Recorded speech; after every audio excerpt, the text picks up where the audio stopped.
Once again, I'm going to give you the opportunity to call in with either your own personal angel encounter or stories. Maybe you believe, maybe you don't. And the number is 321-806-3159. I gave a talk this weekend on angels, and the name of my talk was Angels Within. Now, I know that there's lots of, people that, go to another person to find out their angel's name and what's my angel saying and do I have an angel and all that jazz. Well, I warned the people at this talk.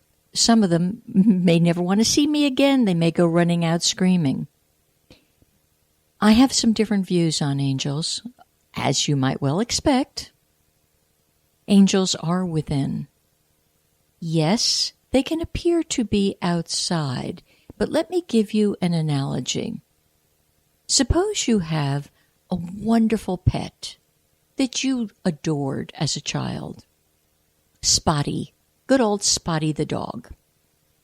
And Spotty died.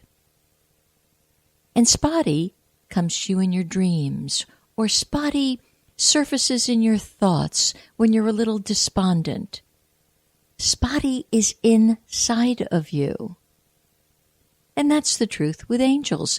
They are a separate kingdom, actually. It's a kingdom that was designed by the great forces, first of all, to give reverence at all times to the source of all energy. Call it whatever you wish.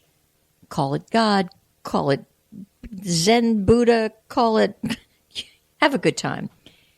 It doesn't matter what you call the great is. The problem with that is it is. So this kingdom was created, the angelic kingdom, is, to the best of my understanding, was created to, at all times, give reverence and honor and gratitude to that force field. And I can tell you why, I think. It's because when somebody says to you, great job, I simply love you, you feel better. So that's its design. And part of that design is geared toward helping you and me feel better in this, what we're considering an existence outside of the is, which in truth it's not. So this great angelic kingdom is here for guidance, for inspiration, for almost anything you can conjure up. They sometimes do back away from human beings. When there's murder, when there's something very untoward, they will back away, but they won't abandon the person. So everyone's got an angel. And as I was explaining the other evening, the angels, they want to be near you. They want to be a part of you. But they have to be invited in. And they also change at times. When you go through a period that's extraordinarily depressed and you're very despondent, generally there's been a changing of the guards with your own angelic force field. So you get to experience a fullness. Now I see we have a call. Shannon. Hello, Shannon. Hello, Elaine. How are you today? I'm fine, thank you. How are you today? Good. Do you have a question about angels? I have never done any work in that area, so I'm very curious about, how the work is done. Okay. All right, stay right here with me, and you keep interrupting as I give a little bit of information, okay?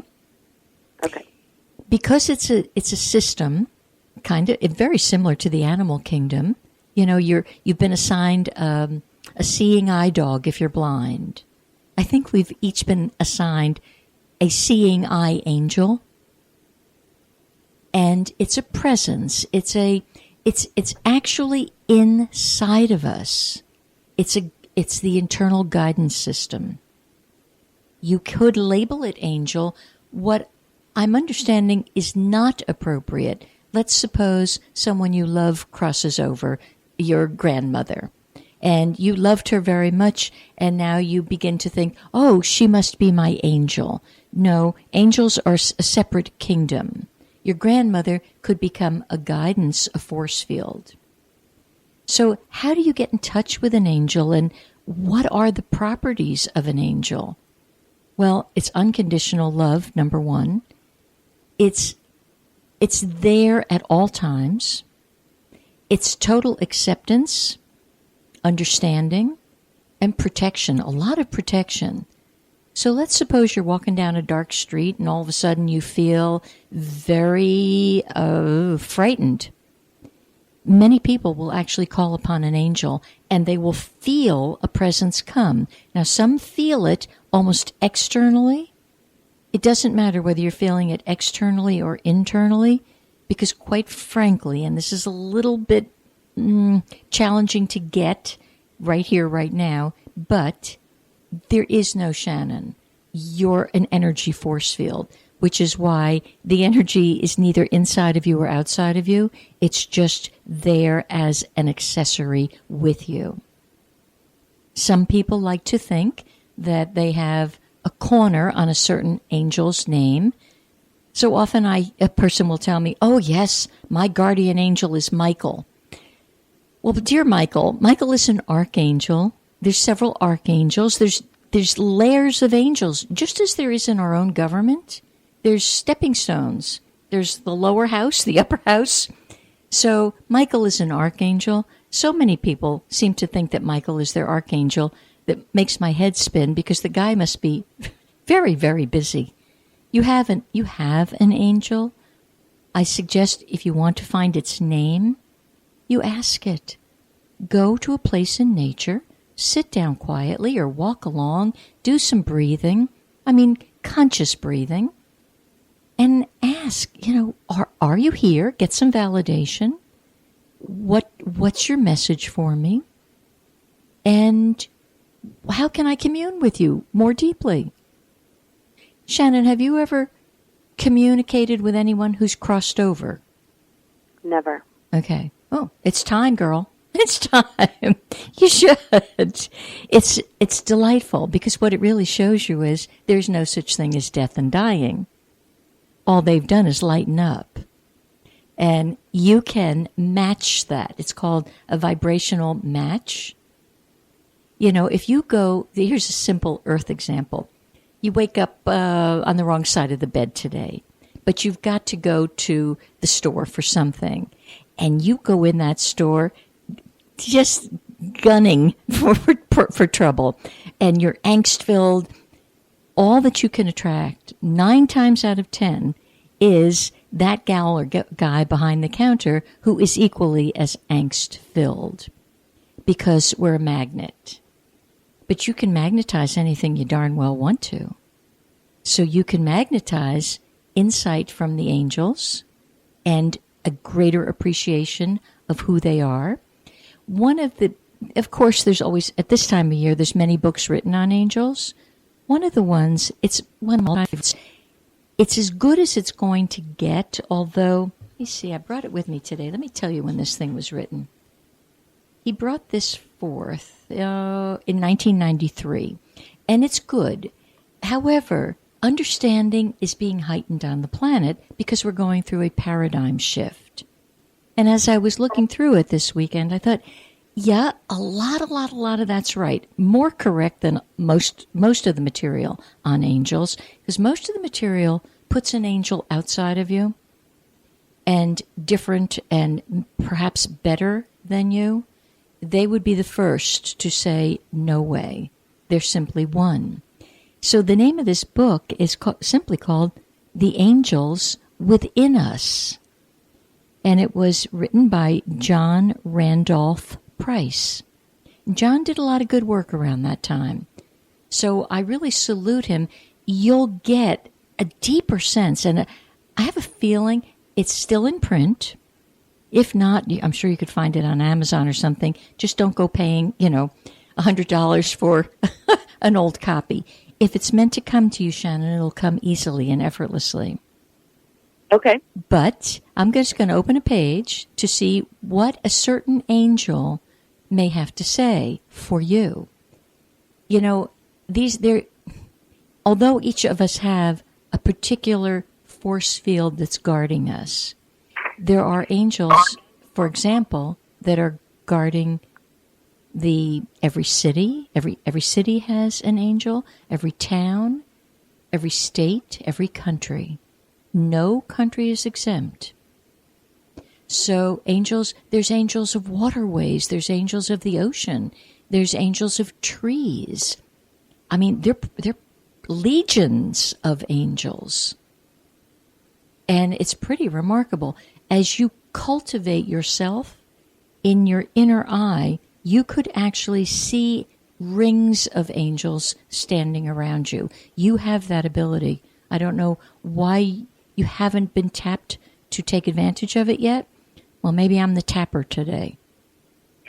Because you definitely have that advantage. So I'm just going to take a deep breath. You take a deep breath too. Okay. All right. Here's the angel that wants to be here for you right now. It's called the angel of victory and triumph. Is there something in your life that you're wanting to rise above? Several things. Okay, then write that guy's name down. They don't really have a sex. They're gender free, but in joking, write that guy's name down. So it's the angel of victory and triumph. And all you got to do is let that great being fight the battle or help you put the battle down. Your role is to know that it's already settled. You've won. And trust the divine process. And here's a very good visual for you. See yourself crossing a finish line with your arms raised.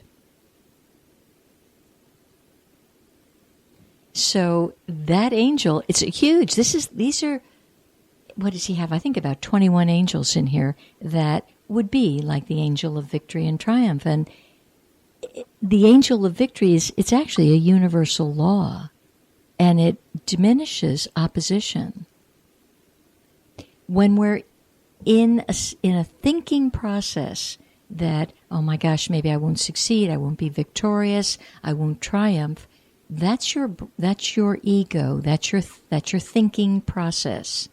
And it's actually a misuse of the thinking process, because if you'll put the thought down, the essence of you is the pure presence, which has already won.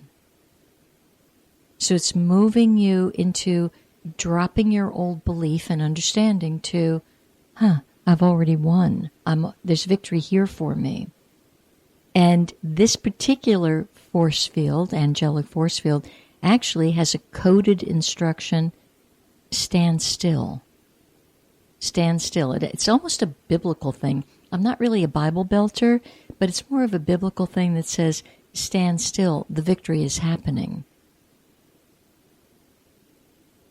And the object is to return to a place of serenity.